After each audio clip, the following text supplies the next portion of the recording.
ይህ የምፅዓቱ አዋጅ ነጋሪ አገልግሎት ወቅታዊና ዕለታዊ ወጎችን በማቅረብ ትንታኔ የምንሰጥበት የተለያዩ እንግዶችንም በመጋበዝ የምናቀርብበት መድረክ ነው። መረጃዎችን ያጠናከረ ይዞልን የሚመጣው ፓስተር አለማየሁ ነሙ ሲሆን ፕሮግራሙን የመራና መሰናዶውን ኤዲት በማድረግ ወደ እናንተ የሚያቀርበው ይልቃል አስራት ነው። መልካም ጊዜ። ሻሎም ሻሎም፣ ውድ የተከበራችሁ የምፅዓቱ አዋጅ ነጋሪ አድማጮቻችን ሰላም ለእናንተ ይሁን። እንዴት አመሻችሁ? ከቀኑ በማስከተል እንግዲህ የምሽቱን መረጃና መልእክት ወደ እናንተ ለማድረስ በአሁኑ ሰዓት እንግዲህ ከፓስተር ጋር መስመር ላይም ተገናኝተናል። እንግዲህ መልካምና ግሩም ጊዜ እንዲኖረን እመኛለሁ። ይልቃል አስራት ነኝ ከምፅዓቱ አዋጅ ነጋሪ አገልግሎት። ውድ አድማጮቻችን እንግዲህ ዓለማችን በከፍተኛ ጡዘት ላይ ትገኛለች። በፖለቲካው፣ በኢኮኖሚው፣ በማህበራዊ ቀውሱ ጭምር የሚሰሙ የተለያዩ መረጃዎች ይደመጣሉ። የዓለማችን መገናኛ ብዙሃን የሚዳስሷቸውንም ጨምሮ እንግዲህ ማህበራዊ ሚዲያውም የሚያወራቸውን ገምግመን በመጽሐፍ ቅዱስ እይታ ወደ እናንተ መረጃውን የምናመጣበት ሰዓት ነው። እንደተለመደው እንግዲህ መረጃውን አሰባስቦ መርጦ ይዞልን መጥቶ የማንቂያ ደወል እያቃጨለልን ያለው ወንድማችን ፓስተር አለማየሁ ነሙ መስመር ላይ ይገኛል። ከሰላምታው በማስከተል እንግዲህ መረጃውን ያስደምጠናል። ሰላም ላንተ ይሁን ፓስተር፣ እንዴት አመሸ? እንደምን አመሸ ወንድሜ ይልቃል። እግዚአብሔር የተመሰገነ ይሁን። እንግዲህ በቀኑ መረጃችን አንድ የማንቂያ ደወል ደውለህልን ነበረ። አሁን ደግሞ ምን ተገኘ? እስኪ እንግዲህ ባልካን አካባቢ አውሮፓ ላይ በጣም አስፈሪ ነገሮች እየተፈጠሩ ነው ያሉትና በተለይ በደረጃ ያመጣበታለው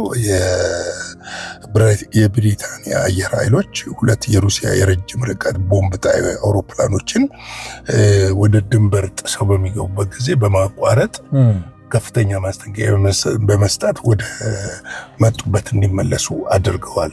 አንደኛ እነዚህ ስለላ አውሮፕላኖች አይደሉም፣ ከፍተኛ ቦምብ ጣዮች ናቸው። የቦምብ ጣይ ሲባል ሚሳኤሎችንም ማስወንጨፍ የሚችሉ ናቸው። 2 የሩሲያ TU-95 ስትራቴጂክ ቦምብ ጣይ አውሮፕላኖች ወደ ሰሜን ባህር እና ወደ ብሪታንያ የደህንነት ክልል አቅራቢያ መቅረባቸውን ተከትሎ የብሪታንያ ሮያል አየር ኃይል ተዋጊ ጀቶችን በአስቸኳይ ከአየር ክልሉ እንዲወጡ አዟቸዋል። ማዘዝ ብቻ አይደለም እና አውሮፕላኖች በአየር ላይ አስነስተው እንዲወጡ ነው ያደረጓቸው። ማለት ተዋጊ ጀቶች፣ የብሪታንያ ተዋጊ ጀቶች ተነስተው እንዲወጡ ነው ያደረጋቸው። ይህንን ጉዳይ ኔቶ ህልውናዬ ተደፍሯል እያለ ነው ያለው። ህልውናዬ ሩሲያ ደፍራለች የሚል የደህንነት ማስጠንቀቂያ ለኔቶ አባል ሀገሮች በሙሉ ወደ መስጠት ገብቷል። ይሄ ነገር እንግዲህ ተደገመ። ገና መች መጣሁልህ ወዳጄ። እዚህ ላይ ቢያበቃ እኮ ጥሩ ነው። የደህንነት ማስጠንቀቂያ ሰጥቷል ኔቶ። ይህንን የደህንነት ማስጠንቀቂያ ደግሞ ሌሎች የተቀበሉት በፍርሃት ነው። እነዚህ ቦምብ ጣይ አውሮፕላኖች ኒኩለር ተሸካሚም ጭምር ናቸው። ኒኩለር ተሸካሚ ጭምር ናቸው። ቅኝት አይደለም እያደረጉ ያሉት። ምን እንደያዙ አይታወቅም። የውሃ ክልሉን ነው ጥሰው የገቡትና ስለዚህ ነው የኔቶ አባል ሀገራት የአየር ክልል መጠጋታቸውን ተከትሎ የብሪታንያ ተዋጊ ጀቶች ሁኔታውን በቅርብ በመቆጣጠር የሀገሪቱን ድንበርና ደህንነት ማስጠበቅ ችለዋል ነው የሚለው ነገር አለ። በግልጽ ነገር አለ። ምንም ይህ ክስተት በሩሲያና በምዕራባውያን ሀገሮች መካከል ያለው ወታደራዊ ውጥረት በከፍተኛ ሁኔታ በጨመረበት ወቅት የተመዘገበ ሌላኛው የአየር ላይ ፍጥጫ ሲሆን የሩሲያ ጦር በሰሜን ባህር አካባቢ የሚያደርገውን የአየር ላይ እንቅስቃሴ በኔቶ አባል ሀገራት ላይ ያለውን የስለላና የአየር መሳይ ስትራቴጂ የሚያሳይ ነው ተብሎ እየተገለጠ ነው ያለው። አንዳንዶች እንደውም ምንድነው ያሉት? ይሄ በቀጥተኛ ትንኮሳ ነው ያሉት። ግልጽ ነው። ግልጽ ትንኮሳ ብለው ያሉትም አሉ። የብሪታንያ መከላከያ ሚኒስትር ባለስልጣናት የሀገሪቱን ሉዓላዊነትና የደህንነት ቀጠና ለማስጠበቅ የአየር ኃይላችን በማንኛውም ሰዓት ሙሉ ዝግጁነት ላይ እንደሚገኝ በድጋሚ ገልጸዋል ነው የሚለው። እንግዲህ እዚህ ጋር አላበቃም። በእርግጥ በባህር ታስታውሳለህ፣ ከዚህ በፊት ዘግበነዋል። የሩሲያ የስለላ ባህር መርከቦች፣ የጦር መርከቦች በብሪታንያ ግዛት ውስጥ ዘልቆ በመግባት ሁሉ እንዲሁም ደግሞ እንትን ባህር ሰርጓጅ በኒኩለር ተሸካሚ በኒኩለር የሚሰራው እዛው የሮያል ባህር ኃይል ሮያል ፋሚሊ ባህር ኃይል ነው የሚባለው። እዛው ባህር ኃይል ስር ተኝቶ ለረጅም ጊዜ ሲሰልልና ሲመርጅ አላወቁም ነበር እና ባወቁ ጊዜ ግን ያው እሱ አልነበረም። ይህንን አደጋ ያስከትላል የሚል ነገር አሁንም እየተነሳ ነው ያለው። እንግዲህ ይሄ እንዲህ እንዳለ ነው ሌላኛው ክስተት የተከሰተው። እነዚህ ነገሮች ዝም ብለን የምንዘግባቸው አይደሉም። አጋጣሚም አይደሉም። ምን ያህል ለሶስተኛው ዓለም ጦርነት ዓለም ተፋጦ እንዳለ የሚያመለክት ነው። ልክ ነው። ፖላንድ እና ሊቱዌኒያ በኔቶ እጅግ ተጋላጭ በሆነው የስዊልክ ኮሪደር ላይ የጋራ ወታደራዊ ምሽግ መገንባት ጀመሩ ይላል። ምሽግ ምስሉን ስታይ ነው በደንብ የሚገባ። ስለዚህ በቃ ዋዜማው ላይ ነን ያለ ነው ማለት ነው። አዎ የጋራ ምሽግ እየገነቡ ነው። ወታደራዊ ጠንካራ ምሽግ፣ በኮንክሪት የሆኑ ምሽጎች፣ ረዥም ቀጠና ነው ስታየው በፎቶ ላይ ራሱ ረዥም ቀጠና ምን እያደረጉ ነው? ምሽግ እየገነቡ ነው ያለው። እንግዲህ የሰሜን አትላንቲክ ጦር ቃል ኪዳን ድርጅት ኔቶ እጅግ ተጋላጭና ስልታዊ ቦታ ብሎ ነው የሚጠራቸው። እነዚህ አሁንም ለጦርነቱ ቅርበት ያላቸው አካባቢዎች ናቸው። በተለያየ ጊዜም ደግሞ የሩሲያ የጦር ጀቶችና ድሮኖች ስለላና ቅኝት ያደረጉባቸው በረራ የሚያደረጉባቸው አካባቢዎች ናቸው። በእርግጥ ሊቱዌኒያ ላይ እንደምታውቀው ጀርመን ወታደሮቿን እዛ አስፍራለች። የኔቶ ከፍተኛ ወታደር አለ። የኔቶም አየር ኃይል እዛው አካባቢ በግልጽ ይገኛል።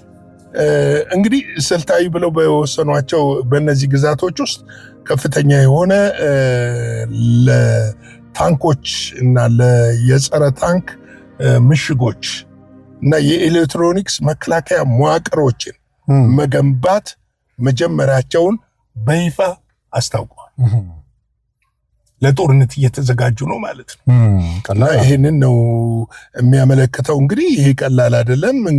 ይሄ መጠነ ሰፊ የመከላከያ ግንባታ ባልቲክ መካከል መስመር አክሎ በእነዚህ ቀጠናዎች በሙሉ ዙሪያ ላይ በጠንካራ ሁኔታ ለማደራጀት ኔቶ በዝግጅት ላይ እንደሆነ እየተናገረ ነው ያለው። በነገራችን ላይ እንግዲህ የዩክሬንና ሩሲያ ጦርነት በየቀኑ መዘገብ ስለማያስፈልግ ይመስለኛል በጣም በከፍተኛ ሁኔታዎች የተፋፋሙና ማለት የዩክሬን ዋና ከተማ ኪየቭ እየወደመች እንደሆነ ተመልክቻለሁ።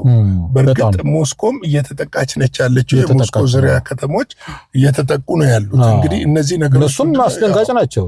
በጣም አስደንጋጭ ነው። በጣም እንደ መካከለኛው ምስራቅ እንደው ያዘው እንጂ ስፋት ስላለው አሁን የመካከለኛው ምስራቅ ምንድነው ወደ 8 ሀገሮች በላይ ያለ ስፋት ስላለው ነው እንጂ ይሄኛው ቀላል ነው ለማለት ለማቅለልም አይቻልም። እንግዲህ የጂኦፖለቲካና ወታደራዊ ተንታኞች እንደሚሉት ከሆነ ይህ በፖላንድና በሊቱዌኒያ የተጀመረው የተቀናጀ የምሽግ ግንባታ በምስራቅ አውሮፓ ያለውን የኃይል ሚዛን በእጅጉ የሚቀይር ነው ብለው ያስባሉ።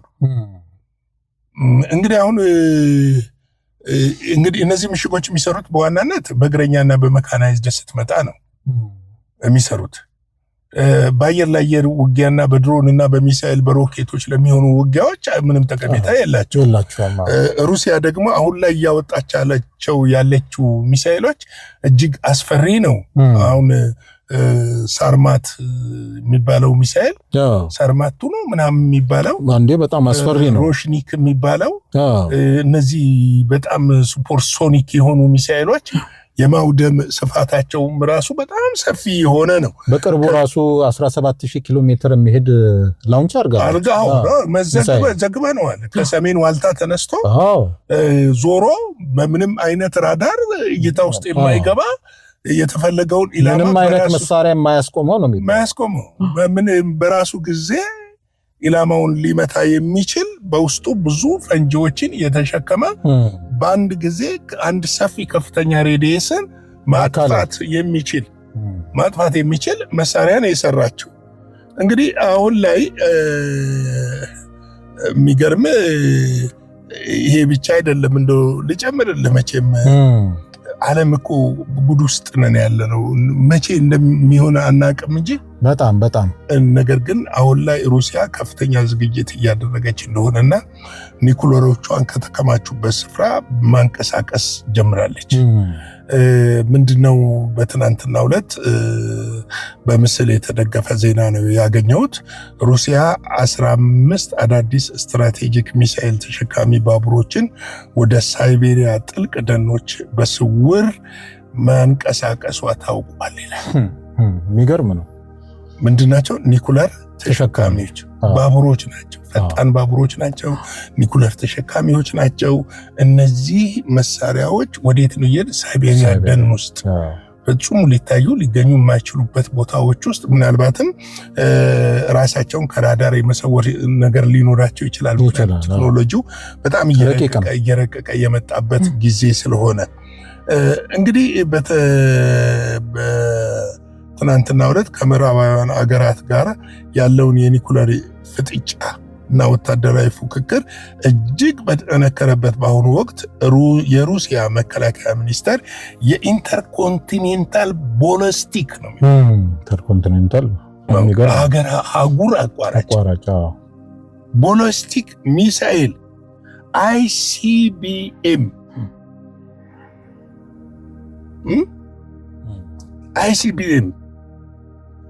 15 ልዩ ስልታዊ ወታደራዊ ባቡሮችን ወደ ሳይቤሪያ ጥልቅ ደኖች በስውር ማንቀሳቀሳቸውን የሚያሳይ ወታደራዊ መረጃዎች ወጥተዋል። ይገርማል። ለጦርነት በከፍተኛ ሁኔታ በርግጥ ኔቶም እየተዘጋጀ እኮ ነው። ቀላል አይደለም። እነሱም እየተዘጋጁ ነው። ነገር ግን ምንድነው መሰለ ሩሲያን ለማጥቃት በሰፊ ግዛት ስለሆነ አንዳንድ ጊዜ ሰፊ ግዛቶች ያስቸግራሉ። ጠበብ ያለ ቦታ ለኢላማ ይመቻል። አውሮፓውያኖች ደግሞ አብዛኞቹ ትንንሽ ሀገሮች ናቸው እና ምናልባት ለኢላማ ተጋላጮች ሊሆኑ ይችላሉ። እንግዲህ ከዚህ አንጻር አሁን ተንቀሳቃሽ ሚሳኤል ማስፈንጠሪያ መዋቅሮች የጫኑ ባቡሮች ጋር ወደ ደኑ መግባታቸው ወደ ሳይቤሪያ መግባታቸውን ኔቶን እና የአውሮፓ ሀገሮችን እየረበሻቸው ይገኛል። ቀላል አይደለም። በጣም እየረበሻቸው ነው የሚገኘው እና አንዳንድ ሀገሮች ያው ከዚህ በፊት ማስጠንቀቂያም ስላወጡ የደህንነት ስትራቴጂክ የዘረጉ ስለሆነ ምናልባት ህዝቦቻቸው ሊያመልጡ ይችላሉ፣ አያመልጡ አይችሉም። እንግዲህ እሱን ወደፊት የምናይ ነው። ነገር ግን አሁን ላይ ምንድነው ለኬብ የሚያደርጉት ድጋፍ ያመጣባቸው ጣጣ እንደሆነ እያወቁት እየመጡ ነው አውሮፓውያኖቹ። ለዚህ ነው አውሮፓውያኖች ወደ መከፋፈል የሚያመጣቸው ነገር ከሩሲያ ጋር የምናደርገው ነገር ይቁም የሚሉና በድርድር ይለቅ የሚሉ አሉ። እንደገና ደግሞ ለምንድነው የምንረዳው ዩክሬንን የሚሉ አገሮች አሉ። አንዳንዶቹ ደግሞ የለም ዩክሬንን ማገዝና መደገፍ አለብን፣ ዩክሬንን መደገፋችን የራሳችን ደህንነት ማስከበር ነው የሚሉ አሉ። ዩክሬንም ደግሞ እነዚህ በአውሮፓውያኖች የምትፈጥረው እኔ ከጠፋው አውሮፓ ይጠፋል፣ እኔ ከጠፋው አውሮፓ በሙሉ ይፈራርሳል የሚል ነውና የደህንነት ስትራቴጂ ተንታኞች እንደሚሉት ከሆነ ይህ የሞስኮ እርምጃ ሀገሪቱን የኒኩለር አጸፋ የመስጠት አቅም ከማንኛውም ድንገተኛ ጥቃት ለመከላከል የታለመ ስልታዊ ዝግጅት ነው ብለው ነው የሚያው። ቀላል ነገር አይደለም። አዎ በቀላሉ የምታየውም አይደለም።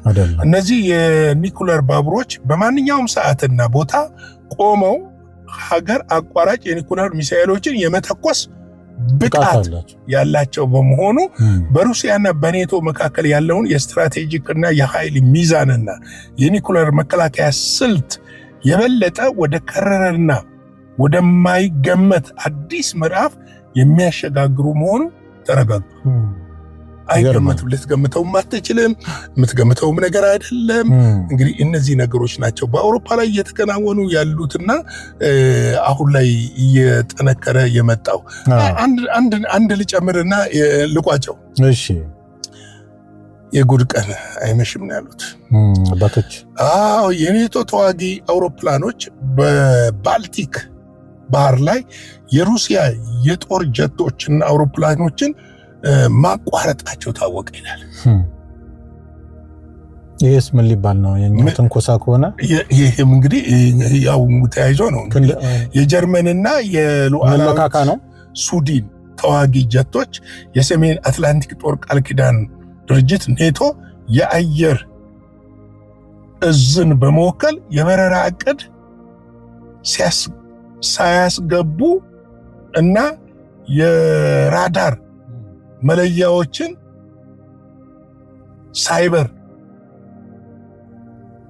ሳያስገቡ ሳያስተካክሉ በቦልቲክ ባህር ላይ ሲበሩ የነበሩ 2 የሩሲያ አንቶኖቭ ኤን-26 ወታደራዊ የጭነት አውሮፕላኖችን በአስቸኳይ ከመነሻቸው ጣቢያቸው በመነሳት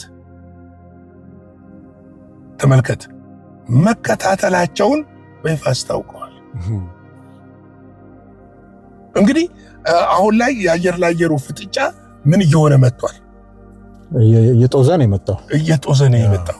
የአየር ለአየሩ ፍጥጫ እየጦዘ ነው የመጣው። የኔቶ አየር ኃይል ተዋጊ ጀቶች የሩሲያ ጦር አውሮፕላኖችን በአየር ላይ ከበባ በሁሉ ዓለም አቀፍ የአየር ክልል ልቀው እስኪወጡ ድረስ ስልታዊ አጃቢነት ማድረጋቸው ተረጋግጧል።